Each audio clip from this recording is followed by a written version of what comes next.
Okay, we're recording. Okay, to install the turn signal LEDs, what you're going to do is take a Phillips screwdriver. You're going to take the screw out that's right here. It takes your amber lens off. Pull the lens off like this. An 8mm wrench will take the stem off the fender of the bike. And good idea, go ahead and pull the bulb out and set it aside so you don't break it like I did the first time. There's two little gold screws here that hold the backing plate for the turn signal assembly in. I'm going to take these little screws out. Don't lose them.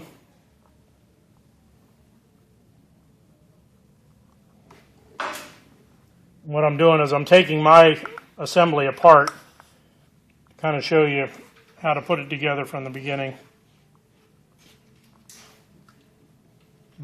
Actually pretty simple. It's a little time consuming, but it's not bad. I know a lot of people are like me. They'd rather see it than read it, so it's easier for me to do a lot of stuff by actually seeing somebody else do it. See, you lose a screw. I'll edit that out later. Okay. All right, once you get those two little screws out, the backing plate just slides out like this. It goes over this part of the stem, this little horseshoe. That's what keeps the backing plate in there. Okay, inside the housing, I'm going to go ahead and pull my positive lead out so you can see what I'm doing here. You're going to have to cut this too.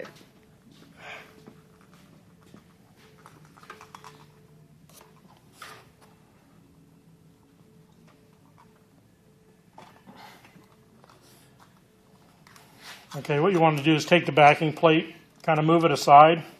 What you're going to do is on the LED array, as you see here, I've got a black negative and a red positive wire.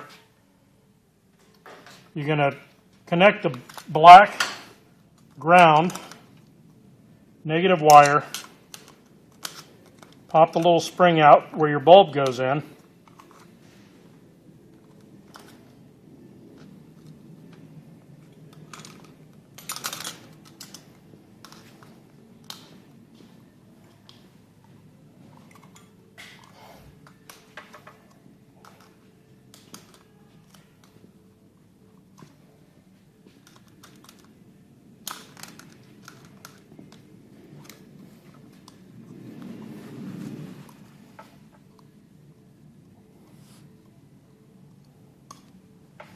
You're going to connect the black ground wire.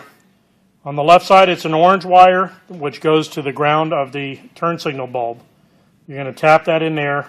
And I kind of did it the easy way here. Strip away a little bit of insulation. Just solder it in line with that wire, the orange wire.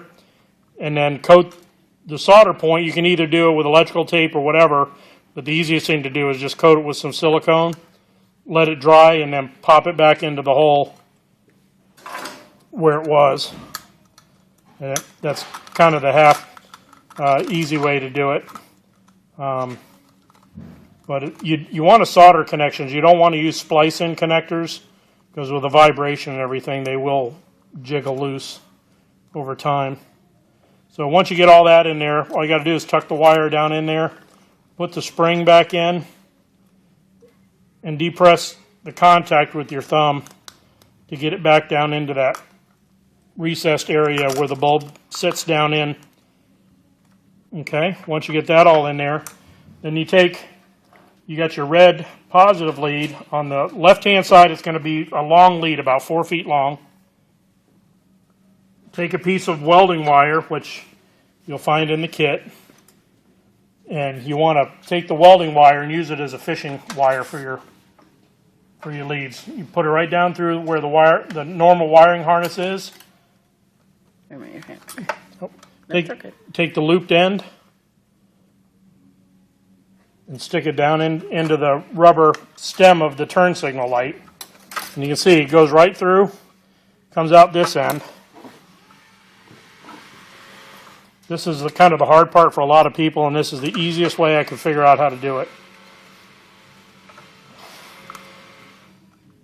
Loop your positive wire through there, give enough slack You don't really have to tape it or do anything with it. Just feed the welding wire back up into the stem, and when you pull it out, it'll pull the red wire through the stem with the least amount of difficulty. Go ahead and hit pause.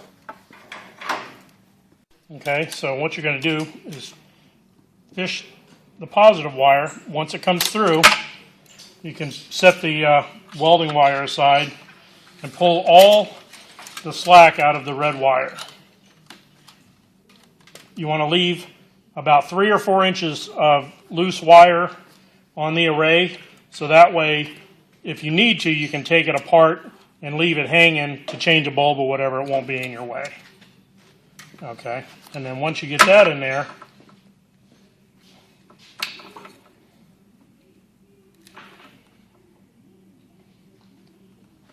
you got your negative wire hooked up to the ground of the turn signal, and you have your the long red wire for the left-hand side going through the stem. You want to fish that wire through the hole in the fender. Make sure do not put the wire through the hole where the bolt goes, as I did the first time. It's a common sense little thing, but I ended up doing it because I was in a hurry. You want to fish that down through the end of the fender, pull all the slack through.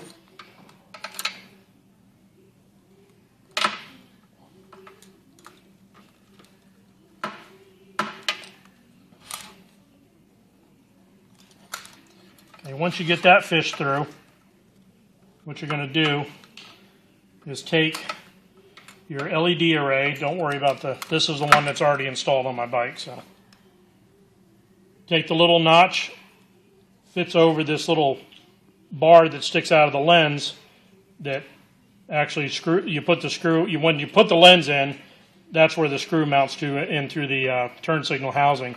So you got the little notch in the donut.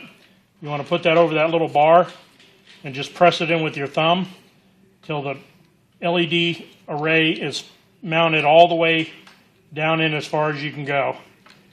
Now the website that I got this idea from, or the initial kit from, says you should glue it in there. I do not recommend that, because if you ever have to replace it, you got to actually cut the glue out with a razor knife to get it out of there. And once you get it in there, the way it's going to go back together is you're going to push this backing plate back down in, the reverse of the way you took it apart, put the 2 little screws in, put your turn signal bulb in, and this part of the donut is going to actually fit over the turn signal bulb like this. And when you see the finished product, what's going to happen was when you activate your turn signal, the ground here, this part of the turn signal bulb, is going to deactivate the LED. So what you're going to have is almost like a strobing effect between the actual turn signal bulb, which will show up amber through the lens, and then the red LED lights. They will cut off when you activate your turn signal. Okay, go ahead and pause.